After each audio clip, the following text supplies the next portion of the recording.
ત્રણ નંબર ઉપર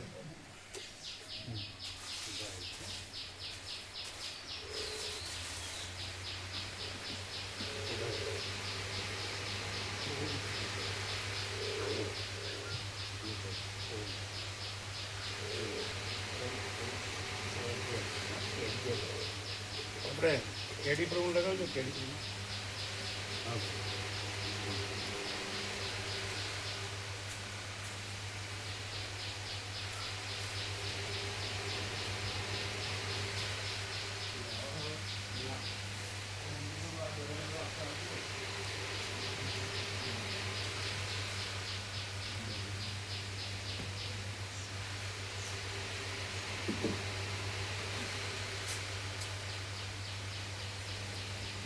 આનંદ મંગળ આનંદ બ્રહ્મ કૃપા કહું કેમ છે બધા ચોથાસણ ચોરીવાર આનંદ મંગળ પેલા બ્રહ્મદેવ તેની તબિયત કેમ છે ચોરીવાર સારું સારું છે પૂછ્યું તો આવવાની બીજું સારું થયું છે આવવાનું પૂછ્યું હતું આવવાનું તો પ્રવાસમાં તો આવવાના છે ત્યાં નામ લખાયું નથી લખ્યું આમાંનું છે લખાય ના આપીશું મેં લખીને આપીશું નામ આપીશું એ આમને પેલા બ્રહ્મદેવતાનું નામ ક્યાં લખેલું નારાયણભાઈ પુરાણી લખેલું કોનું નારાયણ પ્રભુ પણ એના ભાઈનું નહીં એની કેમ છે એ કંઈ મળે નથી એ અમદાવાદ એને એનું નામ નથી આવ્યું છોડી એવી છે એ કેડી પ્રભુ લગાડજો હા લગાવો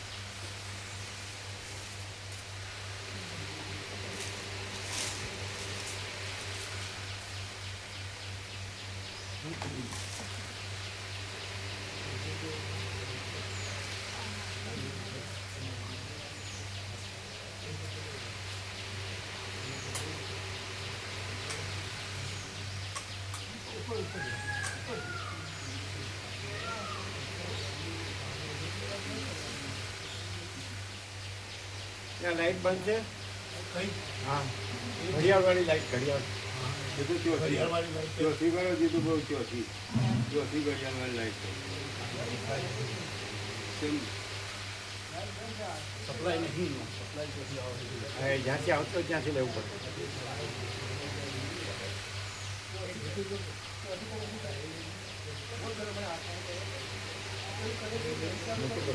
ના ઓમ ઓમ ઓમ એટલે તમે જે રમકડું લેવાનું છે એમાં ડ્રાઈવર પ્રભુ લેવાનો છે તો એની બદલે આપણે બે યંગ સરસ છે બકાબ્રુવાનું યંગ પ્રભુ તો ન ચાલે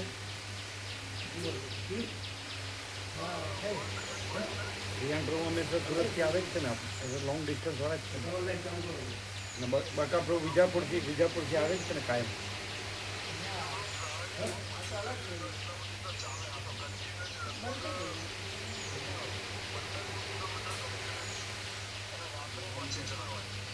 એટલે એ ડ્રાઈવર અનુભવી છે એટલે અનુભવ તમે જે લેવાના અનુભવી છે ને એટલે એને આખી નાઈટ પણ ચલાવે ને તો બરાબર તમારા પરિચિત અનુભવી છે ને ભાવિક છે ને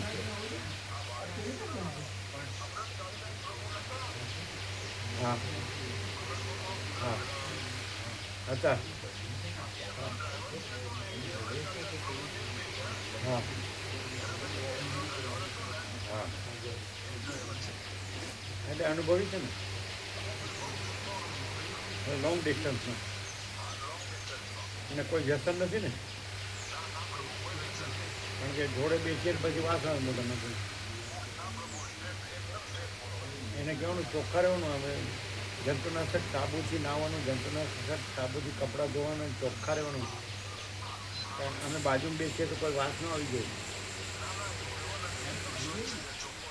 એને કહેવાનું પણ એકદમ સ્વચ્છ રહેવાનું જંતુનાશક સાબુથી સ્નાન કરવાનું જંતુનાશક સાબુથી કપડાં ધોવાના કોઈ વ્યસન નહીં કરવાનું કારણ કે અમે જોડે બેસીએ તો શું કરીએ એક એવો હતો તો અમે પાછળ બેઠા કલાક એમ નહીં પણ ચોખ્ખું રહેવું છે બધું છે સ્નાનમાં ને કપડામાં ને બધું. હા એટલે બધું મેલું ફેરવું પરસેવાળું એવું ન પહેરે. નાવા ધોવાનું બરોબર રાખે એ ભૂલ ન થાય. બીજાને પાછળ બેસાડી દઈશું.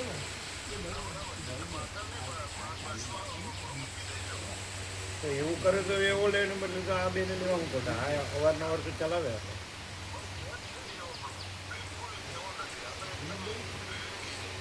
એમ નથી સ્વચ્છતા રહેવી જોઈએ ને. સ્વચ્છતા ત્યાં પ્રભુતા. અને તો આ બેન પણ સરસ થઈ આમ.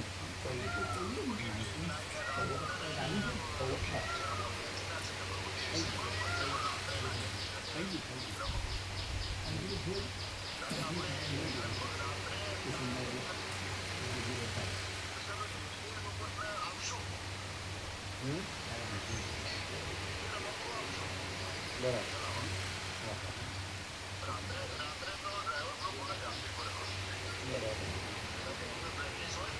બરાબર બરાબર. એટલે કેટલા દિવસ લાગશે આવતા?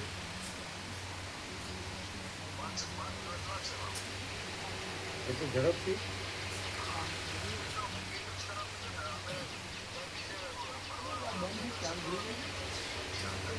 બરાબર ચાલો.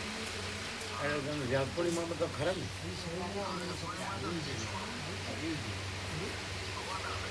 બધું આનંદ મંગળ ચાલુ થઈ એટલે બોર્ડ ચાલુ થઈ ગયું. આમ એક વાગે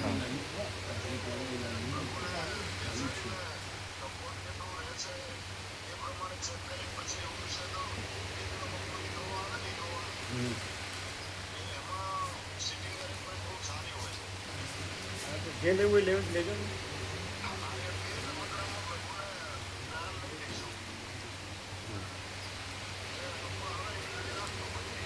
એમાં કેટલા બેસતા છે? ડ્રાઈવર સાથે પેલા ભલે ને બે બસમાં બેઠા તો દિવસે તો લઈ લેવાય ને.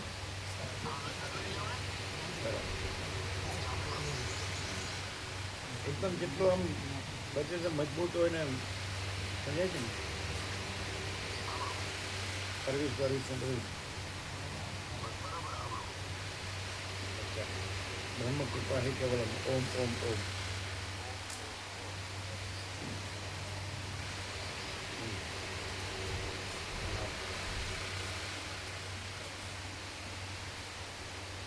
કેમ રહ્યું કાલે? ત્યાં હેપી બર્થડે કર્યું કે નહીં? શેમાં વિદ્યાર્થીઓમાં કર્યું કે ઘરમાં? વિદ્યાર્થીઓમાં ઘરમાં બંને બે જગ્યાએ. હા ઘરે બધા ભાવિકો આવ્યા હતા? ભાવિકો નહીં ઘરના ઘરના જ. પેલો પ્રસાદ લાવ્યો હતો આગલે દિવસે બધાને આપ્યો હતો? હા બરાબર ભાવિકોને ઘરે ઘરે આપે એમને.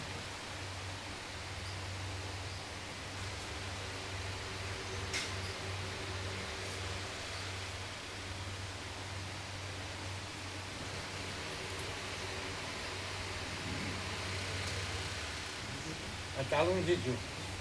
એ આનંદ બહુ આવજો. ચાલુ થયું આ માઇક પર એવું ચાલુ થયું એ આમને આપજો સો પત્રિકા. ચલો વ્યાપક ભગવાન વ્યાપક વાર્ષિક સો આપો સો. ઓમ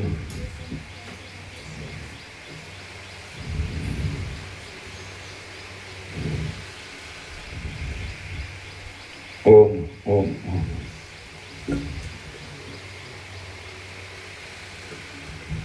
ઓમ. બરાબર બરાબર. ઓમ ઓમ બરાબર બરાબર.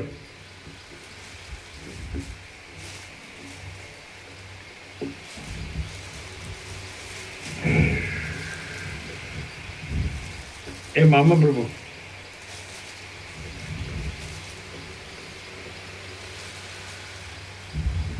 આ ત્રણ જે આવ્યા ને ચોટાસન એમને 17 આપો ત્રણે. ઓમ ઓમ ઓમ.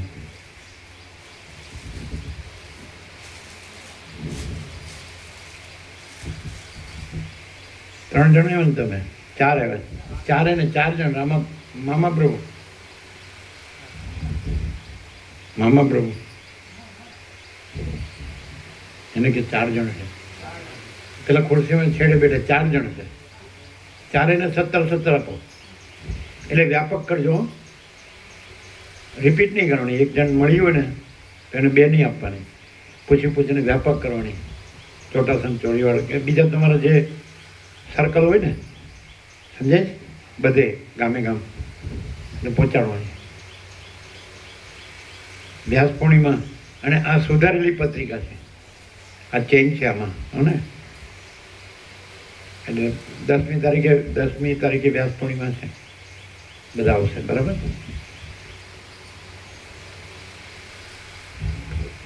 પડી ન રહે પત્રિકાઓ, વ્યાપક કરજો. અને પત્રિકાઓ પડી ન રહે, વ્યાપક કરજો. જે આવે એવા હોય ને એ રહી ન જાય. જે આવે એવા હોય ને એને ખાસ આપવાની, ન આવે એવા હોય ને નહીં આપવાની, આવે એવા હોય ને આપવાની. સમજાય? જેને ઉદય થયો હોય, આ પ્રકાશ ભાવિક હોય.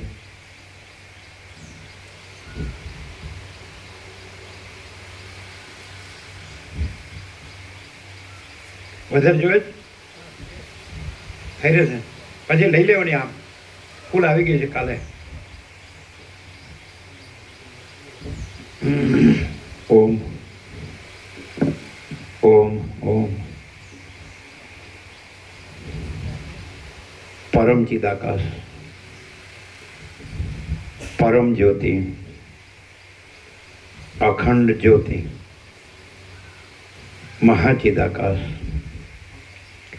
સ્વયં પ્રકાશ, સંપૂર્ણ પ્રકાશ, પૂર્ણ બ્રહ્મ, અનંત તેજઘન, અનંત ચેતઘન, પરમાકાશ, કેવલ, અનંત, શુદ્ધ, ચેતઘન, તેજઘન, પરમાકાશ, અખિલ આત્મા, પૂર્ણ બ્રહ્મ, પરમાત્મા, પરમ ચિદાકાશ, પરમ જ્યોતિ, અખંડ જ્યોતિ, અનંત, પૂર્ણ, પરમ ચિદાકાશ, પરમ શાંતિ, સ્વયં સિદ્ધ, સ્વયં પ્રકાશ, स्वयं पूर्ण, स्वस्वरूप, यही सब कुछ है,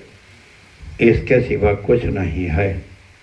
शून्यभास, अनंत कोटि, महाकल्पो है ही नहीं.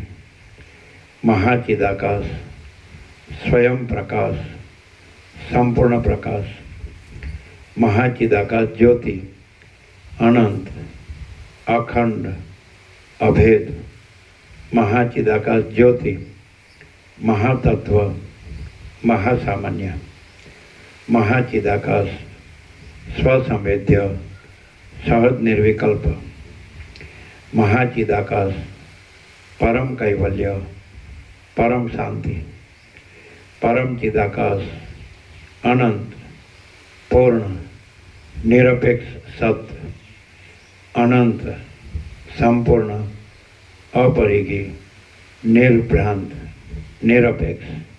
वशिष्ठ राम स्थिति प्रकरण राउंड 39मो राउंड.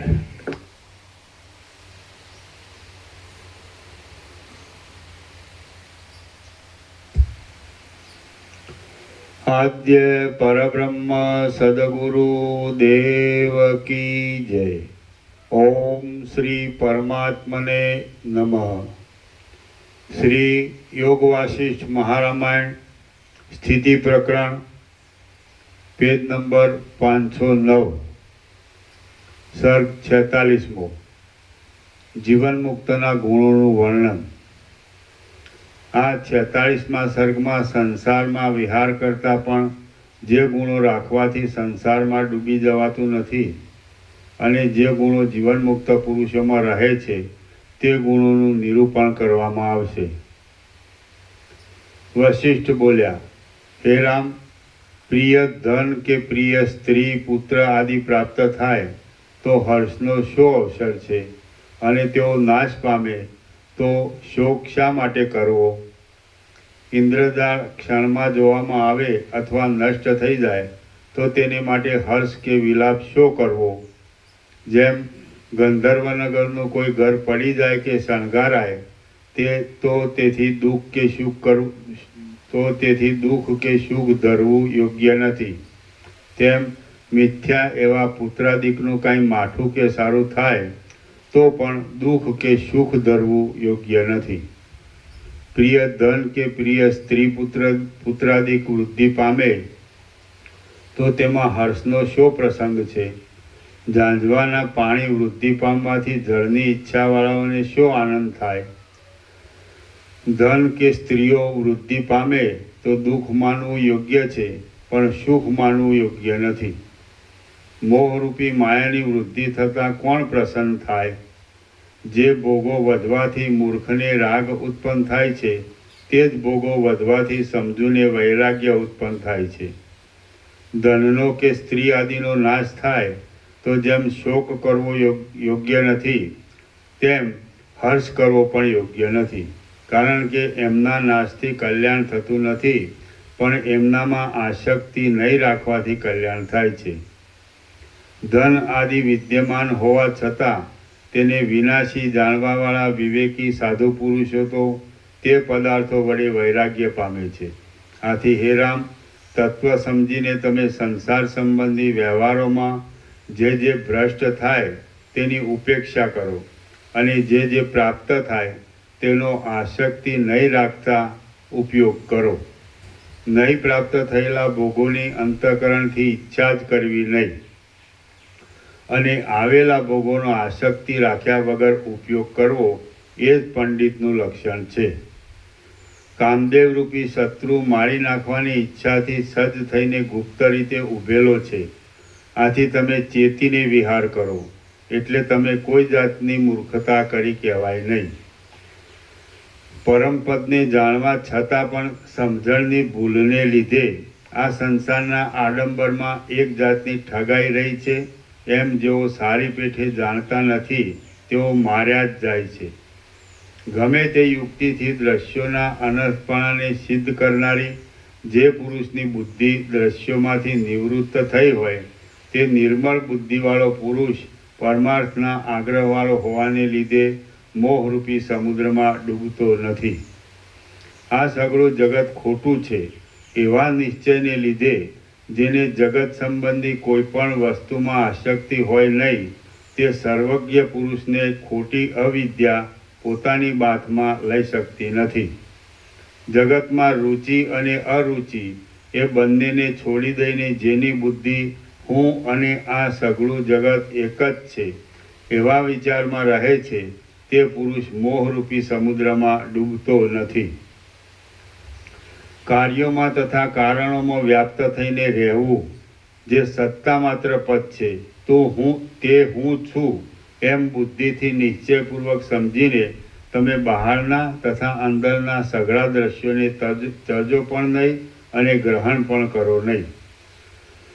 હે રામ, તમે સઘળા કામો કરવા છતાં પણ અત્યંત વૈરાગ્યવાળા, સ્વસ્થ, સઘળા નિવાસોથી રહિત અને આકાશની જેમ નિર્લેપ રહો. જે વિદ્વાનને પ્રવૃત્તિ કરવા છતાં પણ જેમ ઈચ્છા પણ ન હોય અને અનિચ્છા પણ ન હોય તેની બુદ્ધિ કમળપત્ર જેમ જળથી લેપાતું નથી તેમ કોઈ વિષયથી લેપાતી નથી. હે રામ, તમે આત્મજ્ઞાન સંપાદન કરીને આસક્તિથી રહિત થઈ જાઓ. પછી તમારા પાતળા થઈ ગયેલા મન અને ઇન્દ્રિયો ભલે પોતાની ક્રિયાઓ કરે અથવા ન કરે તેની કંઈ ચિંતા નથી. આ મારું છે એમ કરીને વિષયોમાં દોડતા તમારા મિથ્યાભૂત મનને તમે મૂર્ખ થઈને વિષયોમાં ડૂબાડો નહીં.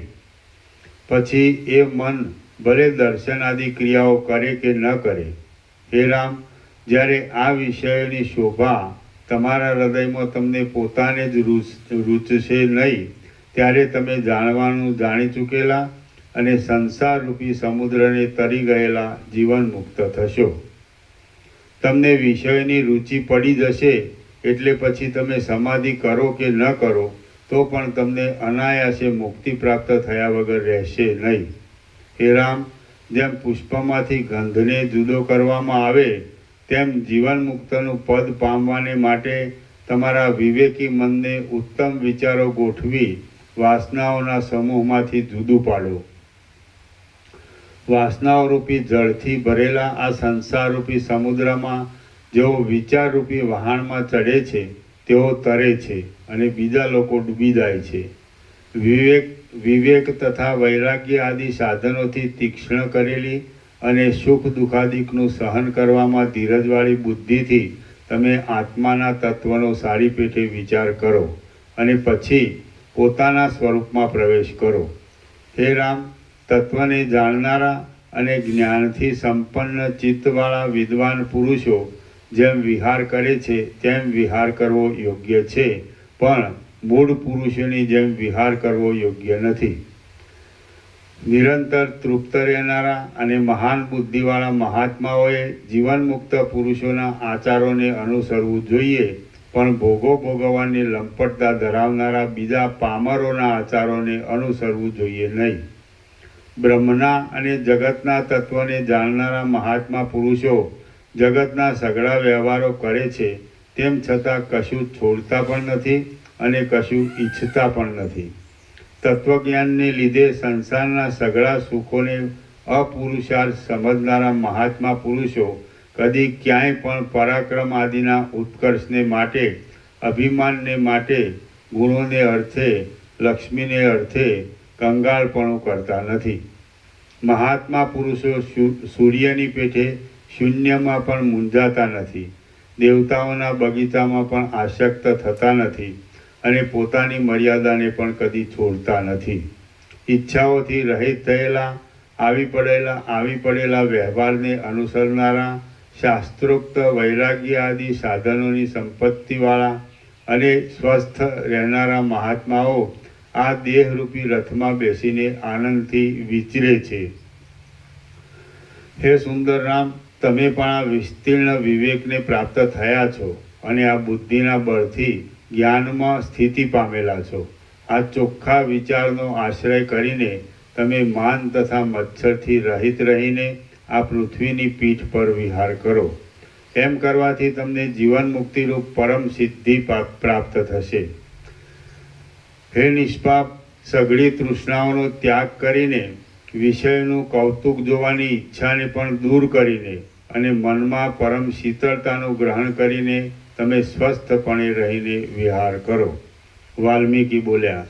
એ પ્રમાણેના નિર્મળ અભિપ્રાયવાળા વશિષ્ઠ મુનિની નિર્મળ વાણી સાંભળીને રામ તરત સાફ કરાયેલા દર્પણની જેમ શોભવા લાગ્યા અને જ્ઞાનરૂપી મધુર અમૃતથી અંદર ભરપૂર થઈને તે પૂનમના ચંદ્રની જેમ શીતળતાને પામ્યા.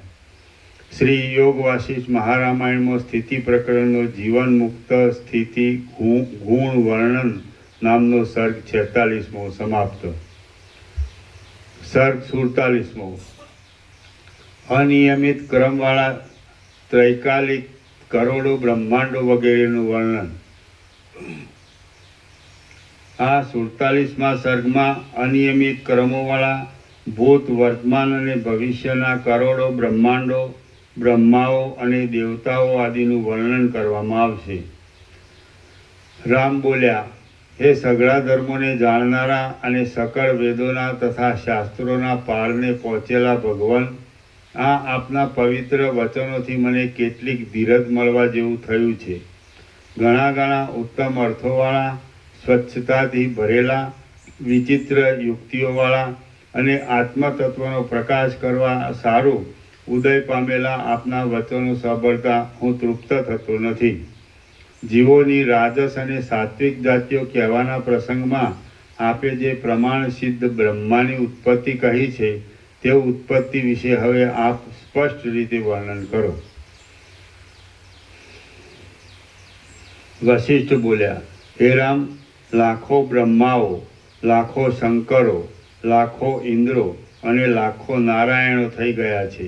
આ બ્રહ્માંડમાં તથા બીજા વિચિત્ર બ્રહ્માંડોમાં પણ જુદા જુદા આચારોવાળા અને જુદા જુદા વિહારોવાળા બ્રહ્માઓ, શંકરો, ઇન્દ્રો, નારાયણો અને બીજા પણ દેવો તથા મનુષ્યો આદિ પ્રાણીઓ અસંખ્યાત છે. ભૂતકાળમાં થઈ ગયેલા, વર્તમાનમાં રહેલા અને હવે પછી થવાના અનંત બ્રહ્માંડોમાં એકી વખતે ઘણા ઘણા જીવો થઈ ગયા છે, ઘણા ઘણા જીવો છે અને બીજા ઘણા ઘણા જીવો ઉત્પન્ન થશે. હે મહાબાહુ, બ્રહ્માંડોમાં એ બ્રહ્માદિક દેવતાઓની ઉત્પત્તિઓ જાણે ઇન્દ્રજાળમાં થતી હોય એવી થાય છે. કોઈ સમયે બ્રહ્માથી સૃષ્ટિઓ થાય છે, કોઈ સમયે શિવથી સૃષ્ટિઓ થાય છે, કોઈ સમયે વિષ્ણુથી સૃષ્ટિઓ થાય છે અને કોઈ સમયે બીજા મુનિઓથી પણ સૃષ્ટિઓ થાય છે. બ્રહ્મા કોઈ સમયે કમળમાંથી ઉત્પન્ન થાય છે, કોઈ સમયે પાણીમાંથી ઉત્પન્ન થાય છે, કોઈ સમયે ઈંડામાંથી ઉત્પન્ન થાય છે અને કોઈ સમયે આકાશમાંથી પણ ઉત્પન્ન થાય છે. કોઈ બ્રહ્માંડમાં શિવ જ સર્વના અધિપતિ છે, કોઈ બ્રહ્માંડમાં સૂર્ય જ સર્વના અધિપતિ છે, કોઈ બ્રહ્માંડમાં ઇન્દ્ર જ સર્વના અધિપતિ છે, કોઈ બ્રહ્માંડમાં વિષ્ણુ જ સર્વના અધિપતિ છે અને કોઈ બ્રહ્માંડમાં એક એક દેવ જ સર્વમય છે. કોઈ સૃષ્ટિમાં પૃથ્વી પ્રથમ ગીચ ઝાડોથી વ્યાપ્ત થઈ હતી, કોઈ સૃષ્ટિમાં પ્રથમ મનુષ્યોથી વ્યાપ્ત થઈ હતી અને કોઈ સૃષ્ટિમાં પ્રથમ પર્વતોથી વ્યાપ્ત થઈ હતી. કોઈ સૃષ્ટિમાં પૃથ્વી માટીમય થઈ હતી, કોઈ સૃષ્ટિમાં પથરામય થઈ હતી, કોઈ સૃષ્ટિમાં સુવર્ણમય થઈ હતી અને કોઈ સૃષ્ટિમાં તાંબામય થઈ હતી. આ બ્રહ્માંડમાં પણ ઘણા વિચિત્ર પદાર્થો છે અને બીજા બ્રહ્માંડોમાં પણ જુદા જુદા પ્રકારના વિચિત્ર પદાર્થો છે. કેટલાયક બ્રહ્માંડો એક એક પ્રકાશવાળા છે અને કેટલાયક બ્રહ્માંડો પ્રકાશ વગરના પણ છે. જેમ મહાસાગરમાં અનંત તરંગો પ્રકટ થાય છે અને અનંત તરંગો તિરોહિત થઈ જાય છે, તેમ આ બ્રહ્મ તત્વરૂપી મોટા આકાશમાં અનંત બ્રહ્માંડો પ્રકટ થાય છે અને અનંત બ્રહ્માંડો તિરોહિત થઈ જાય છે. જેમ સમુદ્રમાં તરંગો થાય છે, નિર્જળ પ્રદેશમાં ઝાંઝવાના પાણી થાય છે અને આંબામાં મોર થાય છે, તેમ પરબ્રહ્મમાં બ્રહ્માંડો થાય છે.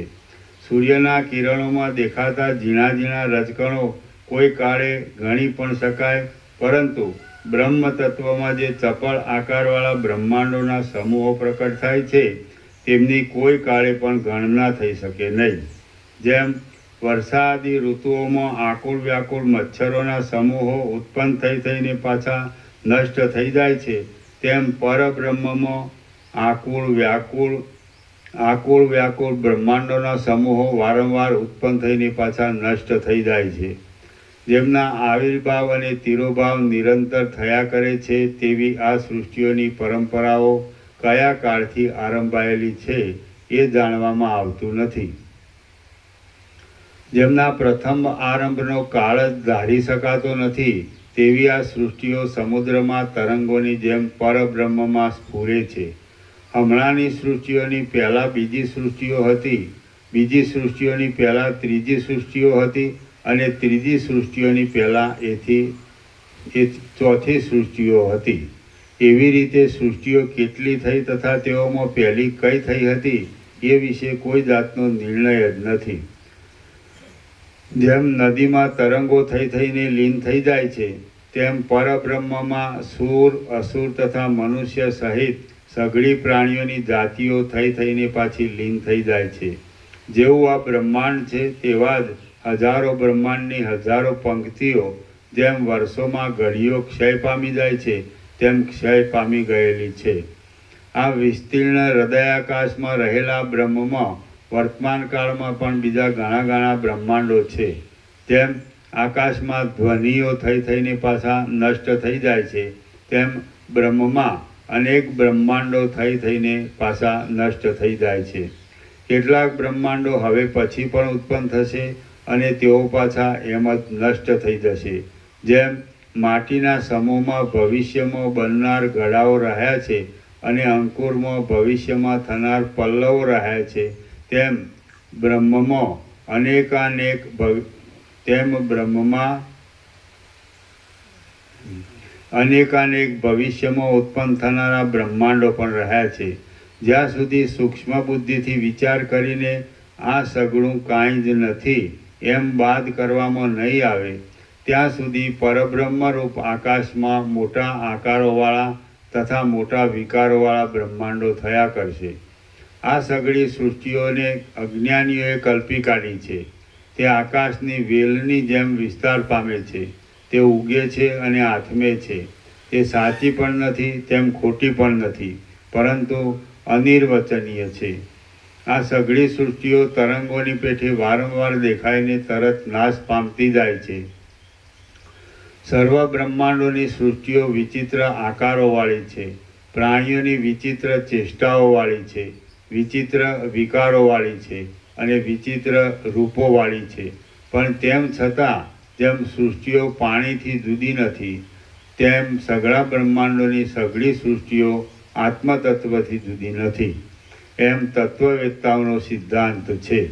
મૂર્ખ લોકો તો જેમ વાદળામાંથી વૃષ્ટિઓ આવે છે તેમ ઈશ્વરમાંથી આ સૃષ્ટિઓ આવે છે એમ માને છે. જેમ શિમળા નામના ઝાડની શીરાઓ, શાખાઓ, પાંદડાઓ અને ગાંઠો શિમળાથી ભિન્ન નથી, તેમ વિદ્વાનોના જોવામાં આવતી તથા અવિદ્વાનોના જોવામાં આવતી સઘળી સૃષ્ટિઓ પણ વાસ્તવિક રીતે જોતા આત્મતત્વથી ભિન્ન નથી.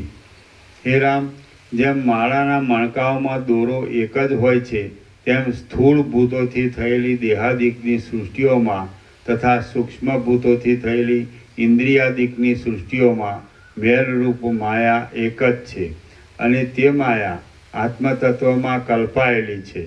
કોઈ સૃષ્ટિમાં પ્રથમ આકાશ સ્થૂળ થાય છે અને તેમાંથી બ્રહ્મા ઉત્પન્ન થાય છે. તેથી બ્રહ્મા આકાશમાંથી થયેલા કહેવાય છે. કોઈ સૃષ્ટિમાં પ્રથમ વાયુ સ્થૂળ થાય છે અને તેમાંથી બ્રહ્મા ઉત્પન્ન થાય છે, માટે બ્રહ્મા વાયુમાંથી થયેલા કહેવાય છે. કોઈ સૃષ્ટિમાં પ્રથમ તેજ સ્થૂળ થાય છે અને તેમાંથી બ્રહ્મા ઉત્પન્ન થાય છે, માટે બ્રહ્મા તેજસ કહેવાય છે. કોઈ સૃષ્ટિમાં પ્રથમ જળ સ્થૂળ થાય છે અને તેમાંથી બ્રહ્મા ઉત્પન્ન થાય છે, માટે બ્રહ્મા જળમાંથી થયેલા કહેવાય છે.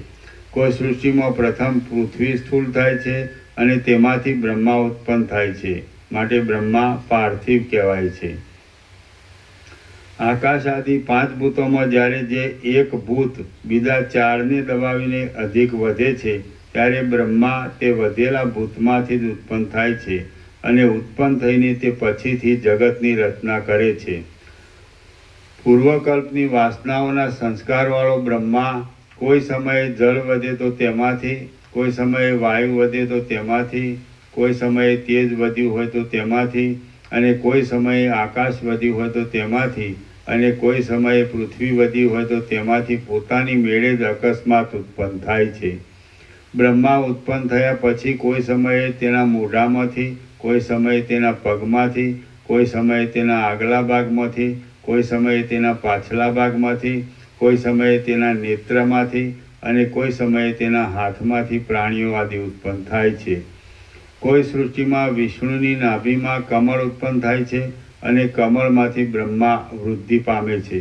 તેથી બ્રહ્મા કમળથી ઉત્પન્ન થયેલા પણ કહેવાય છે. પાણીની ચપળ ચક્રીની પેઠે શોભતી આ સૃષ્ટિ માયા છે, સ્વપ્નના જેવી ભ્રાંતિ છે, ભ્રમથી રચાયેલી ફૂદડી જેવી છે અને મનોરાજ્યની જેમ કલ્પિત છે. આવી આ સૃષ્ટિમાં અંદર શું તત્વ છે અને તે થવો કેમ સંભવે એ કાંઈ પૂછવા જેવું છે? બાળકે મનથી કલ્પેલા રાજ્યમાં અંદર શું તત્વ છે અને તેનું રાજ્ય થવું કેમ સંભવે? બાળકે મનથી કલ્પેલા રાજ્યમાં અંદર શું તત્વ છે અને તેનું રાજ્ય થવું કેમ સંભવે? એ તે ક્યાંય પૂછાય? કોઈ સમયે શુદ્ધ પરમાત્મામાં મનનો રંગ લાગવાથી સુવર્ણમય જેવું અને જેની અંદર બ્રહ્મા હોય છે એવું ઈંડું પોતાની મેળે ઉત્પન્ન થાય છે. કોઈ સમયે માયાથી કલ્પાયેલો પુરુષ માયાથી કલ્પાયેલા પાણીમાં પોતાનું વીર્ય નાખે છે અને વીર્ય નાખવાને લીધે પાણીમાંથી કમળ અથવા મોટું બ્રહ્માંડ ઉત્પન્ન થાય છે. કોઈ સમયે પૂર્વકલ્પનો સૂર્ય આ કલ્પમાં બ્રહ્મા થાય છે, કોઈ સમયે પૂર્વકલ્પનો વરુણ આ કલ્પમાં બ્રહ્મા થાય છે, અને કોઈ સમયે પૂર્વકલ્પનો વાયુ આ કલ્પમાં બ્રહ્મા થાય છે. હે રામ, આ પ્રમાણે આ વિચિત્ર પ્રકારની અનેક સૃષ્ટિઓમાં બ્રહ્માની ઘણી ઘણી વિચિત્ર ઉત્પત્તિઓ થઈ ગઈ છે. બાકી પરમાર્થતઃ એ સૃષ્ટિઓ અસત જ છે. આ સઘળી સૃષ્ટિ કેવી છે તેના ઉદાહરણ માટે મેં તમારી પાસે એક બ્રહ્માની ઉત્પત્તિ કહી, અને તેમાં કંઈ નિયમ જ નથી. આ પ્રમાણે સઘળી સૃષ્ટિઓની સ્થિતિ વિશે સમજી લેવું. આ જે સંસાર છે તે મનનો જ વિલાસ છે, એમ તમને સમજાવવા માટે મેં તમારી પાસે સૃષ્ટિ થવાની પદ્ધતિ કહી. જીવોની સાત્વિક આદિ જે જાતિઓ છે તેઓ પણ આ રીતે થયેલી છે એમ સમજવાને સારું પણ તમારી પાસે સૃષ્ટિની એ પદ્ધતિ કહી. વારંવાર સૃષ્ટિ થયા કરે છે, વારંવાર નાશ થયા કરે છે, વારંવાર દુઃખ થયા કરે છે, વારંવાર સુખ થયા કરે છે, વારંવાર જ્ઞાનીઓ થયા કરે છે, વારંવાર અજ્ઞાનીઓ થયા કરે છે, વારંવાર બંધ હોવાની કલ્પનાઓ થાય છે, અને વારંવાર મોક્ષ હોવાની કલ્પનાઓ થાય છે. વળી વારંવાર સૃષ્ટિ સંબંધી ભૂત, ભવિષ્ય તથા વર્તમાન પદાર્થોમાં સ્નેહ દ્રષ્ટિઓ થાય છે. જેમ પ્રકાશ કરનારા દીવાઓ વારંવાર ઠરી જાય છે અને વારંવાર પ્રકટ થાય છે, તેમ બ્રહ્માદિકના શરીરો પણ વારંવાર મટી જાય છે અને વારંવાર પ્રકટ થાય છે.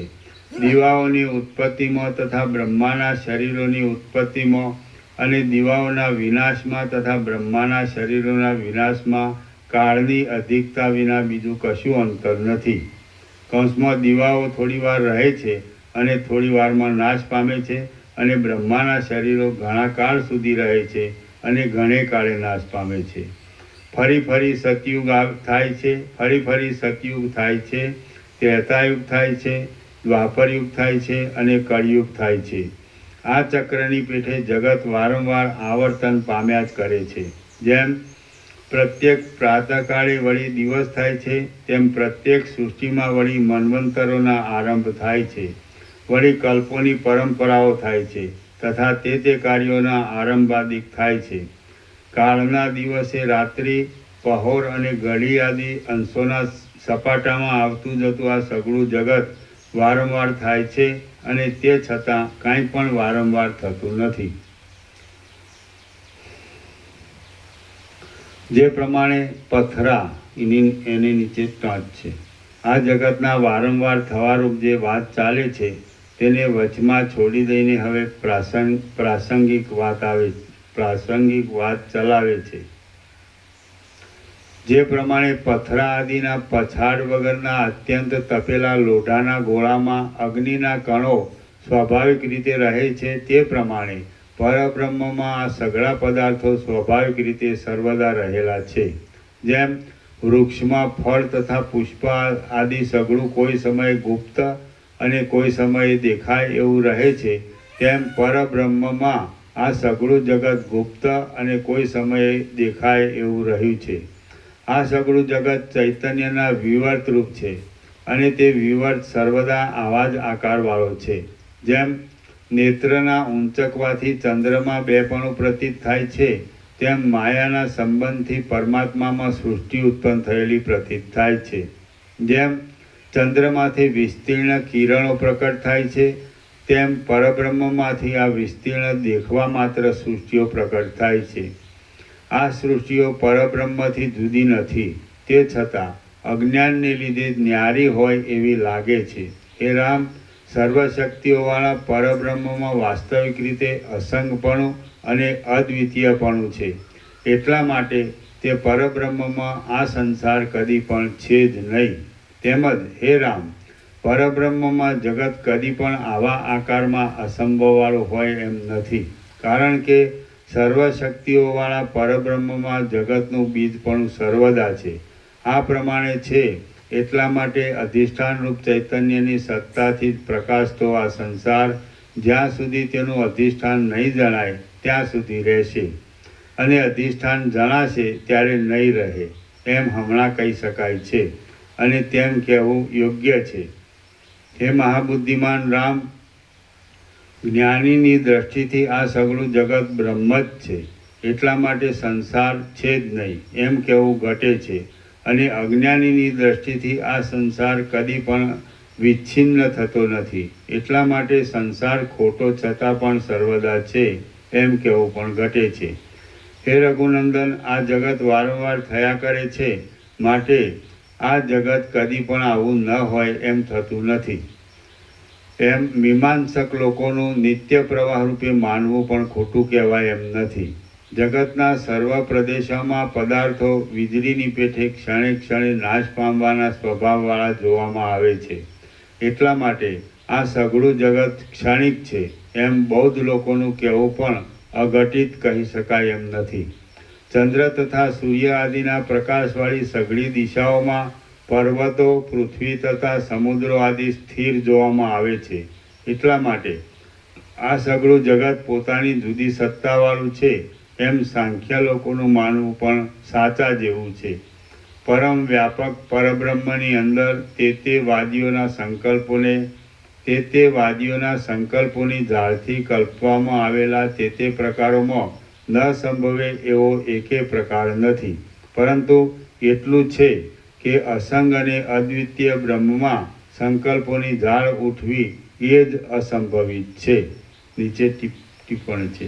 પ્રાસંગિક વાતને પૂરી કરી હવે ચાલતી વાત લે છે. આ સઘળું જગત અને જન્મ મરણ વારંવાર થયા કરે છે, સુખ દુઃખો વારંવાર થયા કરે છે, સાધનો તથા કર્મો વારંવાર થયા કરે છે, દિશાઓ વારંવાર થયા કરે છે, આકાશ વારંવાર થયા કરે છે, સમુદ્રો વારંવાર થયા કરે છે, અને પર્વતો પણ વારંવાર થયા કરે છે. જેમ અનેક છિદ્રોવાળા ઘરોમાં એક જ સૂર્યની પ્રભા અનેક રૂપે ઉદય પામે છે, તેમ બ્રહ્મમાં વારંવાર અનેક રૂપે સૃષ્ટિ ઉદય પામે છે.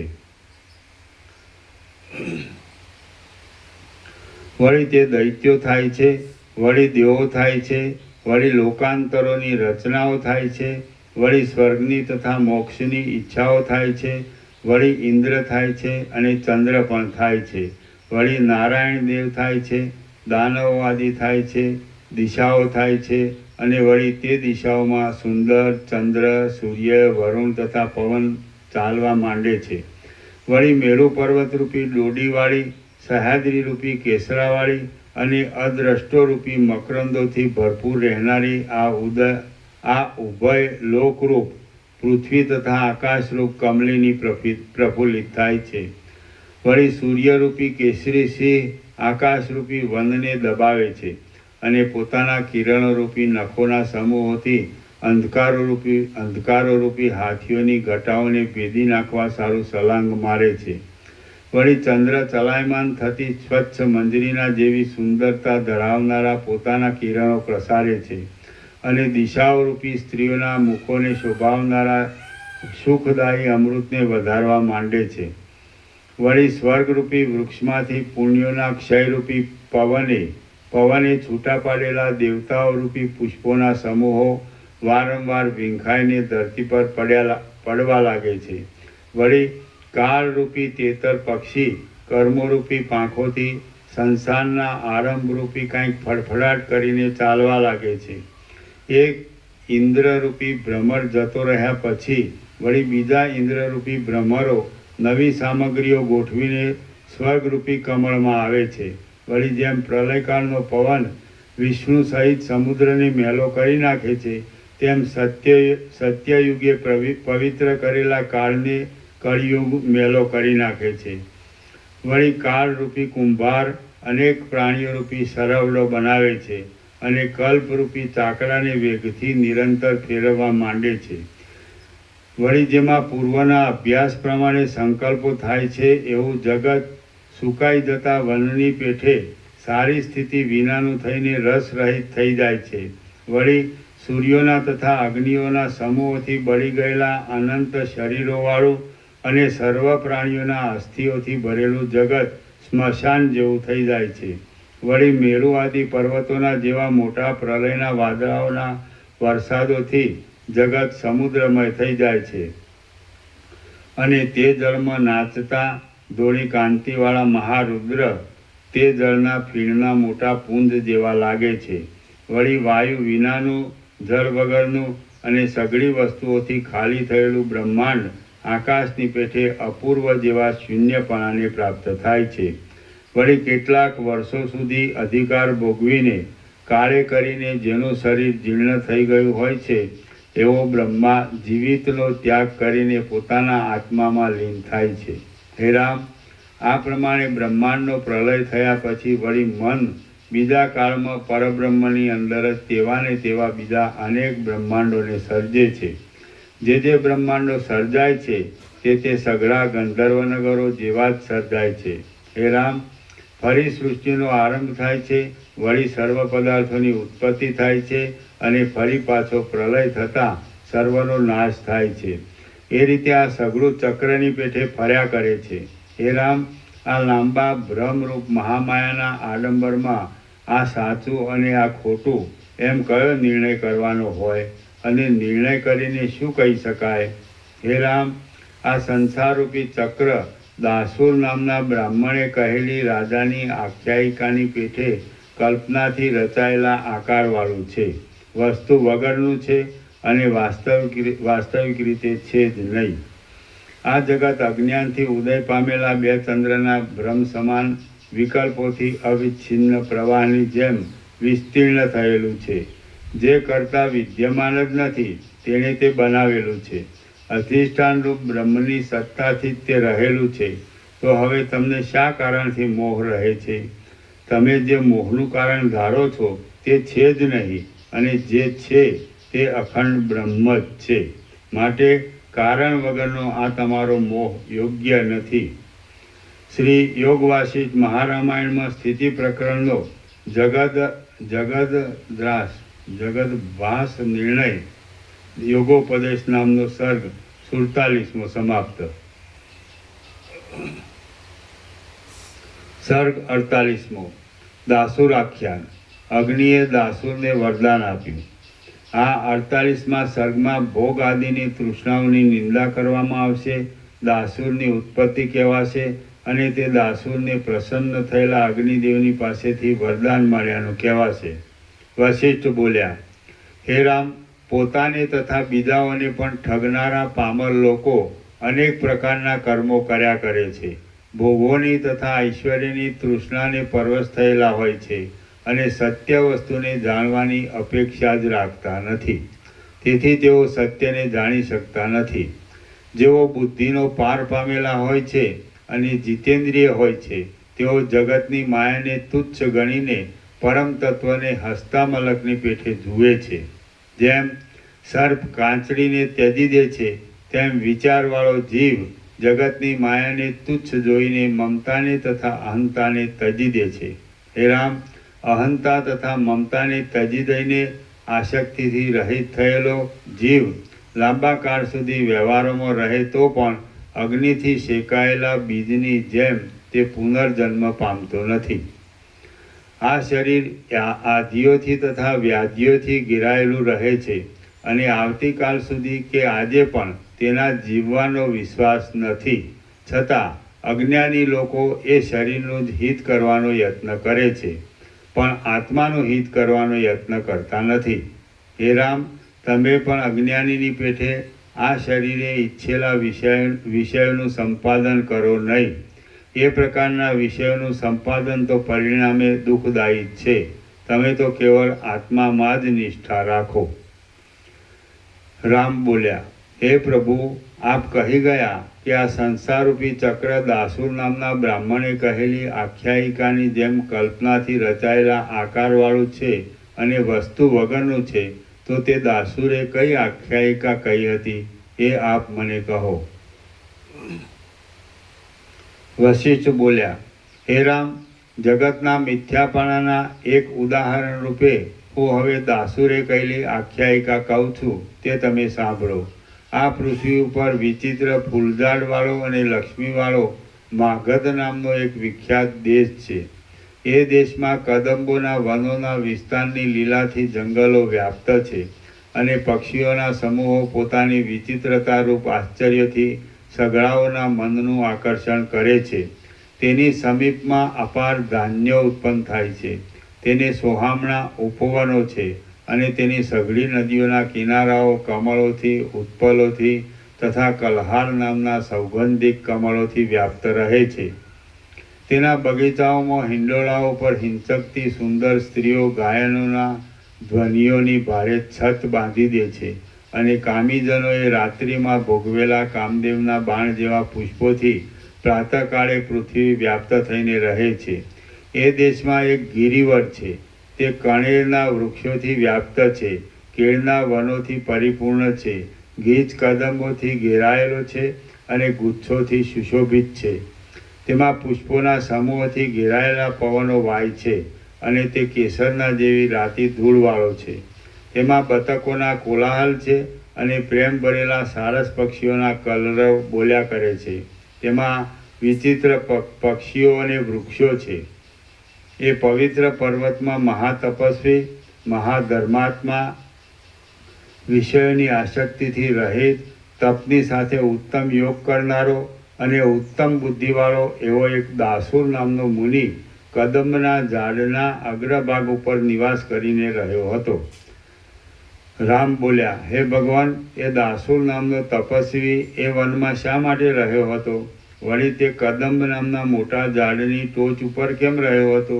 વશિષ્ઠ બોલ્યા, હે રામ, એનો પિતા પ્રસિદ્ધ શેરલોમાં એ જ પર્વતમાં રહેતો હતો. તે જાણે બીજો બ્રહ્મા હોય એવો જણાતો હતો. જેમ બૃહસ્પતિને કચ્છ નામનો પુત્ર થયો હતો, તેમ એ સલ્લોમાને દાસુર નામનો એક પુત્ર પ્રાપ્ત થયો હતો. સલ્લોમાએ એ સુપુત્રની સાથે વનમાં રહીને પોતાના જીવિતનો સમય કાઢ્યો.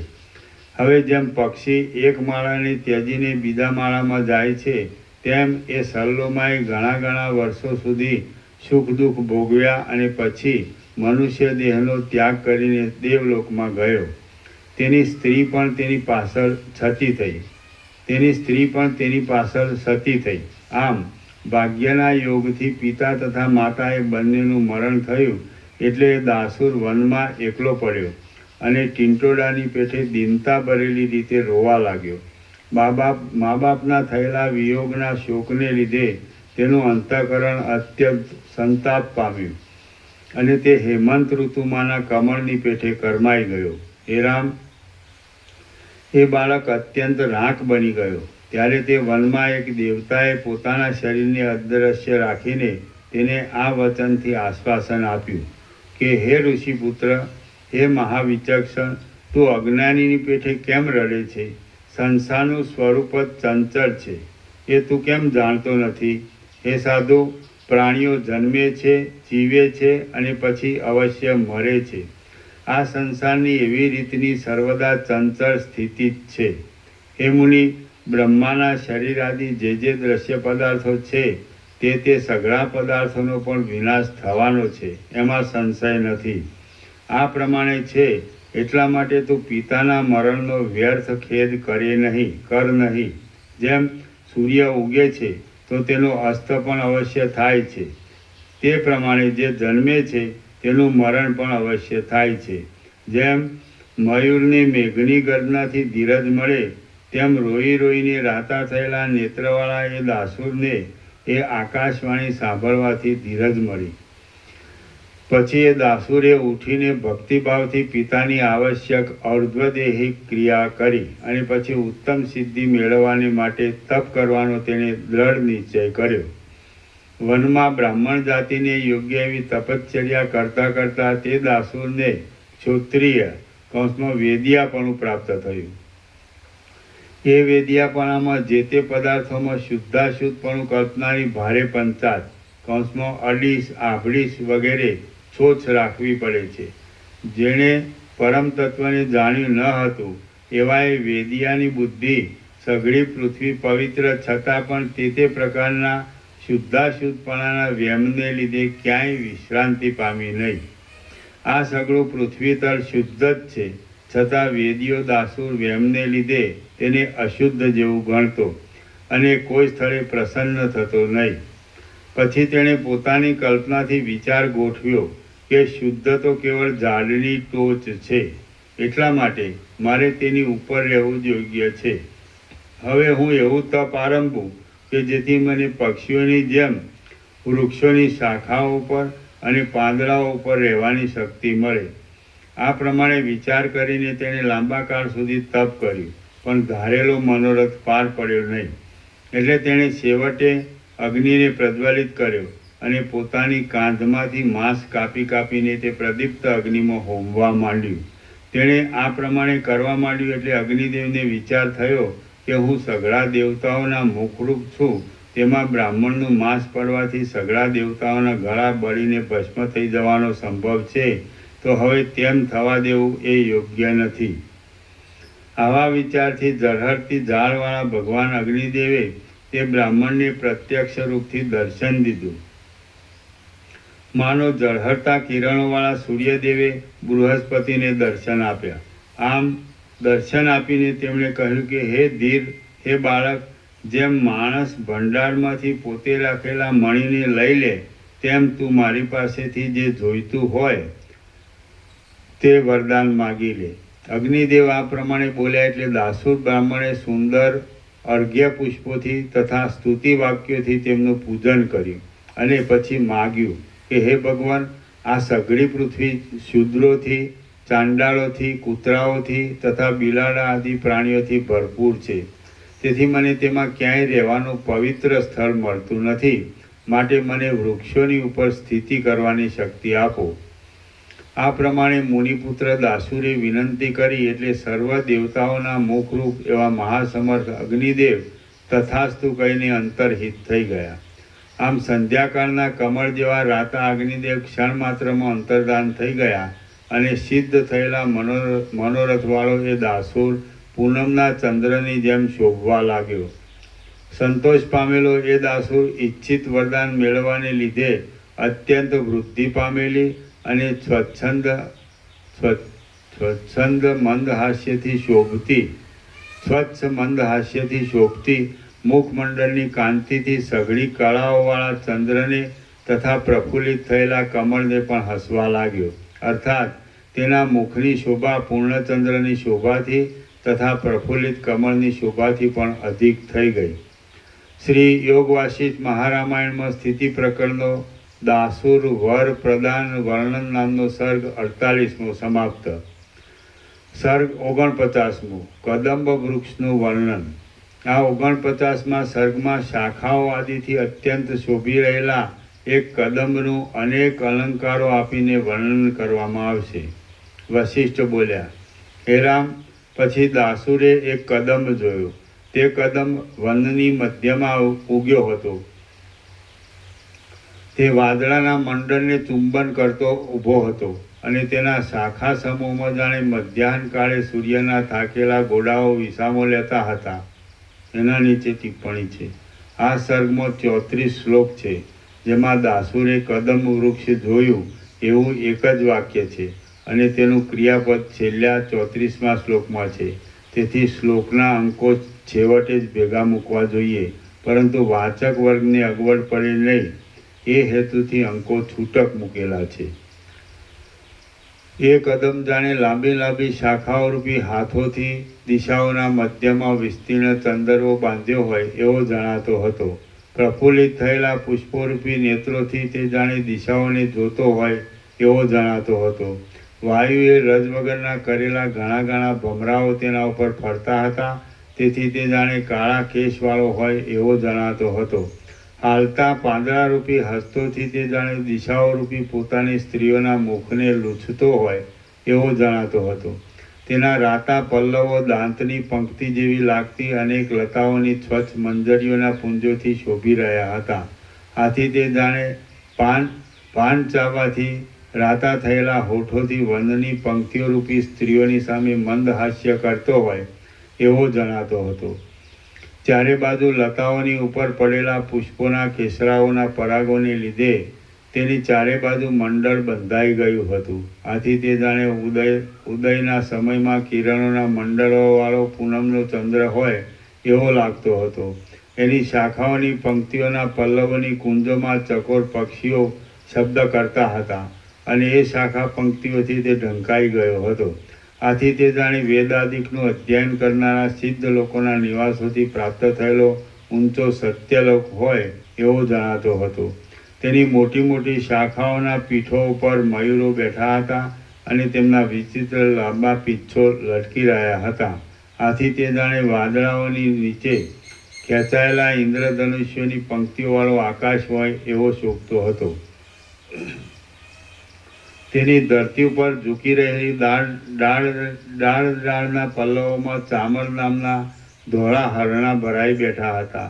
તે હરણા અડધા દેખાતા નહોતા ને વળી દેખાઈને વારંવાર અદૃશ્ય થઈ જતા હતા. આ હરણોથી પૂર્ણ હોવાને લીધે તે જાણે અડધા દેખાતા અડધા નહીં દેખાતા અને વળી પ્રત્યેક દિવસે દેખાઈને અસ્ત પામતા ચંદ્રો વડે વર્ષ જેમ શોભે તેમ શોભતો હતો. કપિંજલ નામના પક્ષીઓના મધુર કોકિલાઓના અને ચક્રવાક પક્ષીઓના ઉત્તમ શબ્દો વડે તે જાણે ગાયન કરતો હોય એમ લાગતો હતો. હંસોના સમૂહો શાખાઓની ઉપર કરેલા માળાઓમાં વિનોદ કરતા હતા. તેથી તે જાણે ઊંચે જુદા જુદા નિવાસોમાં રહેલા સિદ્ધ લોકોથી ઘેરાયેલું બ્રહ્માંડ હોય એવો લાગતો હતો. કુપળિયારૂપી ચંચળ હસ્તોવાળી અને ભ્રમરોરૂપી નેત્રોવાળી પુષ્પોની મંજરીઓરૂપ અપ્સરાઓથી તે જાણે સ્વર્ગલોક હોય એવો દેખાતો હતો. પોતાના શ્યામ પત્રોથી, પીંગળા પુષ્પોથી અને બીજી લતાઓના પુષ્પોના જુદા જુદા રંગવાળા પરાગોથી તે જાણે વીજળીઓવાળો હોય અને ઇન્દ્રધનુષવાળો મેઘ હોય એવો લાગતો હતો. તેની શાખાઓરૂપી હજારો ભુજાઓ હતી. તે આકાશને પણ અવકાશ વગરનું કરતો હતો અને તેણે ચંદ્ર તથા સૂર્યને પણ પોતાના કુંડળ રૂપ કર્યા હતા. આથી તે જાણે વિશ્વરૂપ ધારણ કરી નાચવા ઉભેલા નારાયણ હોય એવો લાગતો હતો. નીચેના ભાગમાં મોટા સર્પો હોવાથી અને ઉપરના ભાગમાં તારાઓ સરખા લતાઓના અસંખ્યાત પુષ્પો હોવાથી તે જાણે બીજું નીચે નાગલોકવાળું અને ઉપર તારામંડળવાળું ભૂગોળથી સંયુક્ત ખગોળ હોય એવો લાગતો હતો. પોતાની આસપાસ પર્વતના સઘળા વનો હોવાને લીધે તે જાણે પ્રજાઓથી વીંટાયેલા બ્રહ્મા હોય એવો જણાતો હતો. પૃથ્વી ઉપર ફળોનો, પલ્લવોનો તથા પુષ્પોનો જાણે તે એક મોટો ભંડાર હોય એવો જણાતો હતો. તેની અપાર કળીઓ પુષ્પોના પરાગોથી ઢંકાઈ ગઈ હતી. આથી તે જાણે સૂર્યના કિરણોથી ઢંકાયેલા તારાઓના સમૂહવાળું આકાશ હોય એવો લાગતો હતો. તેની મોટી મોટી ડાળો ઉપર ઘણા માળાઓમાં ચપળ પક્ષીઓ બેઠા હતા. એથી તે જાણે અનેક માણસોથી વ્યાન થયેલા દેશોવાળું ભૂતળ હોય એવો લાગતો હતો. તે જાણે સર્વ વનદેવીઓનું ઉત્તમ અંતઃપુર હતો. એ અંતઃપુરમાં મંજરીઓરૂપી સુંદર પતાકા હતી. લતાઓના મંડળોરૂપી શણગાર હતો. પુષ્પોરૂપી કળી ચૂનાનો લેપ હતો અને પુષ્પોના સમૂહોથી તે ભરપૂર હતો. ચકોર, ભ્રમર, પોપટ તથા કોયલ વગેરેના કોમળ શબ્દોથી તે મનોહર લાગતો હતો અને મોટા મોટા છિદ્રોરૂપી ગોખોમાં ગીચોગીચ ગુચ્છોથી ઢંકાયેલો હતો. તે ઉત્તમ પક્ષીઓના સંચારવાળો હતો અને તે સેવન કરનારા લોકોની આવજાવાળો હતો. તે સેવન કરનારા લોકોની આવજાવાળો હતો. એ કદંબમાં ભ્રમરોના શબ્દોવાળી પુષ્પોના કેસરાઓની પંક્તિઓ ચારે બાજુથી પડતી હતી. આથી તે જાણે તરંગોના શબ્દોવાળી અને ચારે બાજુથી ધોધરૂપે પડતી નદીઓવાળો પર્વત હોય એવો જણાતો હતો. મંદ વાયુથી ચલાયમાન થતા દિવસે દિવસે ખીલતા અને જથ્થાબંધ એવા પુષ્પોથી તેમજ પત્રોથી વીંટાયેલી શાખાઓવાળો હોવાને લીધે તે ધોળા વાદળાઓથી વીંટાયેલા શિખરોવાળા પહાડ જેવો લાગતો હતો. ઊંચાઈને લીધે હાથીઓના ગંડસ્થળોથી ઘસાયેલા ઊભા ગોફણની પેઠે અક્કડ રહેનારા, પાટલાની પેઠે પ્રસરેલા અને મોટા વિસ્તારવાળા બોથાને લીધે તે નીચેના ભાગમાં વૃક્ષોના વૃંદવાળા મોટા પર્વતો જેવો લાગતો હતો. વિચિત્ર વર્ણોવાળી, પાંખોવાળી અને મોટી શાખાઓની કોતરોમાં રહેનારા પક્ષીઓના સમૂહથી વીંટાયેલો હોવાને લીધે તે પાર્ષદોથી વીંટાયેલા વિષ્ણુ જેવો લાગતો હતો. ગુચ્છોરૂપી આંગળીઓના સમૂહોને હસાવીને તે જાણે વનના પર્વતોથી નાચ કરતી લતાઓને બતાવા કરવાની ક્રિયા શીખવતો હોય એવો જણાતો હતો. મારી પાસે જે કોઈ અર્થીઓ આવે તેમને રાખવાના ઠેકાણા મારી પાસે થોડા નથી પણ ઘણા છે એવા સંતોષને લીધે તે જાણે લતાઓના મંડળો રૂપી હસ્તોના ચાળા કરીને નાચતો હોય એવો જણાતો હતો. મધોન્મત ભ્રમરાઓના ગુંજારવાળો હોવાને લીધે પોતે જાણે લતાઓ રૂપી સઘળી સ્ત્રીઓના પ્રેમનું પાત્ર હોય એવો ગર્વ ધરીને અને શૃંગાર રસમાં મગ્ન થઈને સુંદર રાગથી ગાતો હોય એવો દેખાતો હતો. પુષ્પોને ફેંકતો અને કોયલોના તથા ભ્રમરોના સુંદર શબ્દોવાળો હોવાને લીધે તે જાણે આકાશમાંથી આવતા સિદ્ધ લોકોને પ્રેમપૂર્વક પુષ્પોથી વધાવીને આવકાર આપતો હોય એવો જણાતો હતો. પુષ્પોની કળીઓની સ્વચ્છ પ્રભા દાંતની પ્રભા જેવી લાગતી હતી. તેથી તે જાણે દૂર રહેલા 5 કલ્પવૃક્ષોની લતાઓને, પુષ્પોને અને ફળોને હસી કાઢતો હોય એવો જણાતો હતો. એની ઉપરના પક્ષીઓના મંડળો આકાશમાં ઊંચે જતા હતા. તેથી તે જાણે પારિજાતને જીતવાને માટે ઊંચી ડોક કરીને આકાશની અંદર દોડતો હોય એવો જણાતો હતો. મધ્ય ભાગોમાં ચળકતા ભ્રમરોવાળા અને ઘાટી પંક્તિઓવાળા ઉત્તમ ગુચ્છોથી સહસ્ત્રાક્ષપણું હજારો નેત્રવાળાપણું પામીને તે જાણે 1000 નેત્રવાળા ઇન્દ્રને જીતી લેવાને સજ્જ થયો હોય એવો જણાતો હતો. કોઈ સ્થળમાં નાગ લોકોની ફેણો ઉપરના સ્વચ્છ મણિઓના જેવા દેખાતા પુષ્પોના ગુચ્છોથી વ્યાપ્ત હોવાને લીધે તે જાણે આકાશને જોવા સારું પાતાળમાંથી શેષ નાગ નીકળ્યો હોય એવો દેખાતો હતો. પુષ્પોના ધોળા પરાગથી ખરડાયેલો હોવાને લીધે તે જાણે ભસ્મ ચોળેલા બીજા સદાશિવ હોય એવો જણાતો હતો. છાયાથી અને લતાઓના ફળોથી સર્વ લોકોને સુખદાયી હોવાથી તે જાણે કેવળ ભક્તજનોને સુખ આપનારા સદાશિવથી પણ અધિક હોય એવો જણાતો હતો. એ કદમને ઘેરી કુસુમ લતાઓ રૂપી નવા માંડવાઓ હતા અને એ લતાઓના ઘાટા પાંદડાઓના સમૂહોમાં પુષ્પોની કળીઓ ખીલી હતી. એ કદમ પક્ષીઓ રૂપી વતનીઓથી કીચોકીચ ભરેલો હતો. આ રીતે તે જાણે આકાશમાં રહેલું કોઈ મોટું નગર હોય એવો જણાતો હતો. શ્રી યોગ વાસિષ્ઠ મહારામાયણમાં સ્થિતિ પ્રકરણનો દાસુર કદંબ વર્ણન નામનો સર્ગ 49મો સમાપ્ત. સર્ગ 50મો. કદંબ વૃક્ષ પર બેઠેલા દાસુરે 10 દિશાઓને દીઠી. આ 50મા સર્ગમાં કદંબના અગ્ર ઉપર બેઠેલા દાસુરના જોવામાં આવેલી દિશાઓનું સ્ત્રીઓના રૂપકથી વર્ણન કરવામાં આવશે. વશિષ્ઠ બોલ્યા, હે રામ, પછી પૃથ્વીના સર્વ સ્થળોમાં જેણે અપવિત્રપણાની શંકા કરી હતી તેઓએ દાસુર ફળોથી તથા પલ્લવોથી શોભી રહેલા અને જાણે પુષ્પોનો પહાડ હોય એવા એ કદંબને જોઈને મનમાં બહુ જ આનંદ પામ્યો અને તેના ઉપર ચડ્યો. વનમાં જાણે આકાશને અને પૃથ્વીને સ્થિર રાખવાનો થાંભલો ઊભો કર્યો હોય એવો એ કદંબ ઊંચો હતો. જેમ વિષ્ણુ પ્રલયના સમુદ્રમાં રહેલા વડ ઉપર ચડે છે તેમ દાસુર તે કદંબ ઉપર ચડ્યો. તે કદંબની આકાશ પર્યંત પહોંચેલી એક શાખાના છેલ્લા પાંદડા ઉપર બેઠો અને ત્યાં તેણે અપવિત્રપણાની શંકા નહીં રાખતા એકાગ્રપણાથી તપ આરંભ્યું. એક દિવસે તે દાસુર નવા પલ્લવોથી બનાવેલા કોમળ આસન પર બેઠો હતો. ત્યાં તેણે કૌતુકથી ચપળ થયેલા નેત્રો વડે જરાવાર સઘળી દિશાઓને જોઈ. તે દિશાઓ નદીઓરૂપ એક જ શેરવાળા હારોથી રમણીય હતી અને તેઓ ગિરિરાજરૂપ ગોળ સ્તનવાળી હતી. તેની નિર્મળ આકાશરૂપ કેશપાસ હતા અને કાળા વાદળારૂપ ઝુલ્ફા હતા. તેમને નીલ પલ્લવરૂપી વસ્ત્રો હતા. પુષ્પોના સમૂહરૂપી મસ્તકોના આભરણો હતા અને તેમણે સમુદ્રરૂપી મહામૂલ્યવાન પૂર્ણ કળશો ધારણ કર્યા હતા. તેમણે પ્રફુલ્લિત કમળને ધારણ કર્યા હતા. તેમના મુખમાંથી સુગંધયુક્ત વાયુઓ વહેતા હતા. તેમાં કોયલ આદિના શબ્દોરૂપ ગાયનો ચાલતા હતા અને જણાવરૂપી ઝાંઝરો ઝળકતા હતા. તેમને સ્વર્ગ આદિ લોકોરૂપી મસ્તકો હતા. પૃથ્વીના પ્રદેશો રૂપી પગો હતા, વનોની પંક્તિઓ રૂપી રૂવાડાની પંક્તિઓ હતી, જંગલો રૂપી મોટા નિતંબો હતા અને ચંદ્ર તથા સૂર્યરૂપ કુંડલો હતા. તેમને છાણ આદિ અન્નના ક્યારાઓ રૂપ ચપળ અંગો હતા. ચંદનના વૃક્ષોરૂપ રકાબીઓ હતી અને શિખરો રૂપી સ્તનોમાં લાગેલા બરફ જેવા ઉજળા વાદળો રૂપી વસ્ત્રો હતા.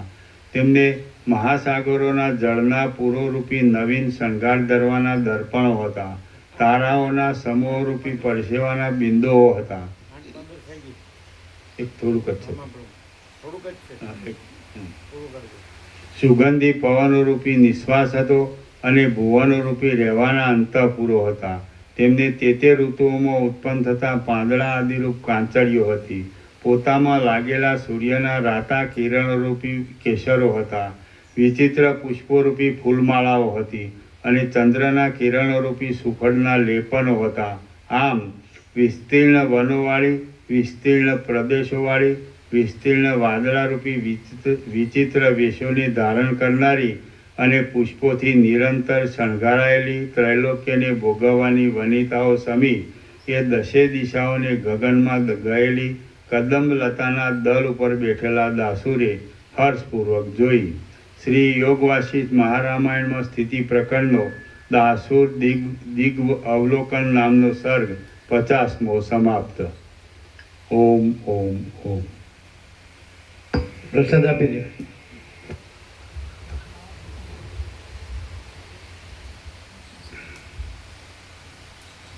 બુંદી હોય ને કોથળીઓ ભરી નાખજો. ના આવ્યા હોય એ રાતી બીજી ચોકલેટ વાળી.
એ કોથળી આપજો.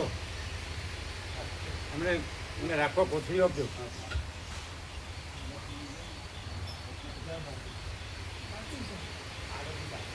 આગળના બાકી છે.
સાંજે ના હોય એમને આપી દો.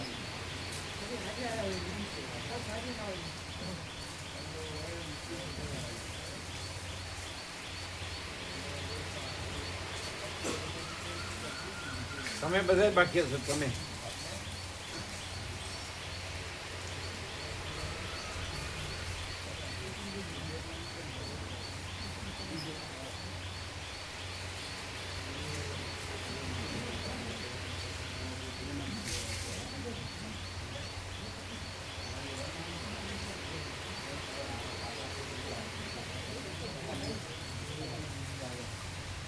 એ જયંતિ પણ આપ્યું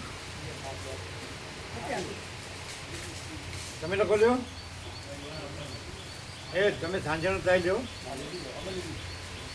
કાકા પ્રભુ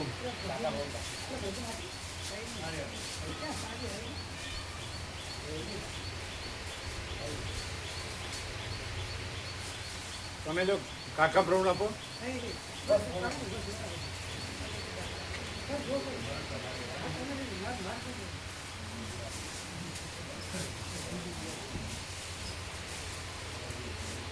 પેલા સેવા કરે છે ત્રણેયને આપીશું.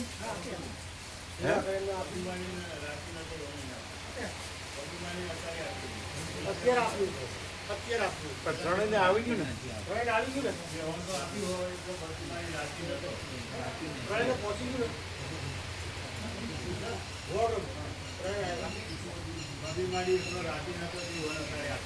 એકનું એક જ બોલે છે.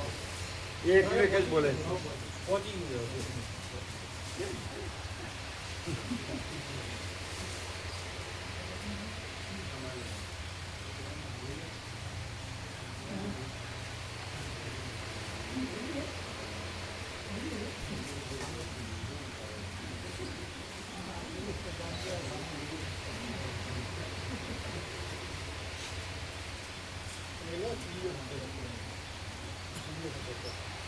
બ્રહ્મ કૃપા હિ કેવલ માનવ મંગલ. લઈ લો. હો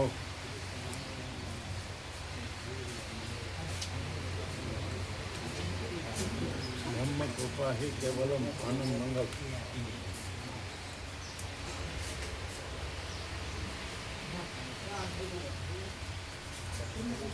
બ્રહ્મ કૃપા હિ કેવલમ આનંદ મંગલ.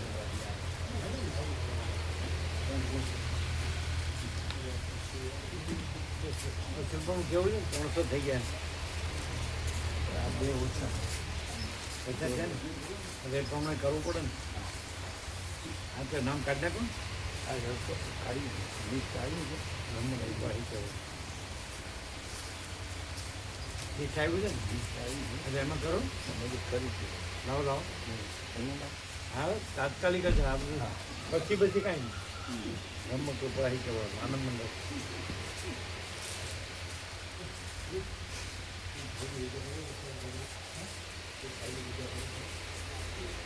વ્યાસ પૂર્ણિમા બધાને કહેવાનું.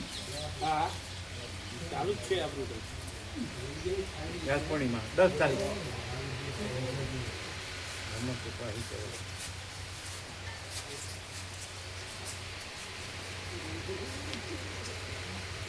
તમે પ્રસાદ લીધો? બીજો પ્રસાદ આપ્યો કે નહીં?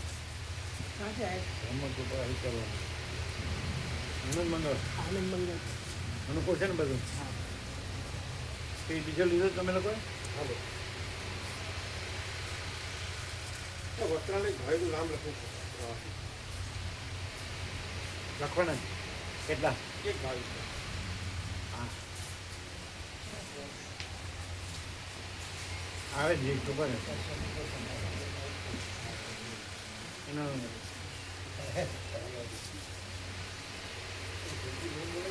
એનો ચાર્જ આવે છે. વેજીટેબલ આવે. આ લોકોના 2 ઓછા થયા છે એટલે એમાં એક મૂકી દઈએ. વસ્ત્રાલવાળી ગાડી મૂકવાનું કહેતા હતા. અને પછી એડજસ્ટ થાય ને તો. એટલે ઘડિયાળવાળાના ગ્રુપના જ છે. ઘડિયાળવાળાને બધા આવે ને વસ્ત્રાલથી એમના ગ્રુપના. એટલે આપણે કરીએ. લિસ્ટ લાવો ને ઝટ. નવું છાપેલું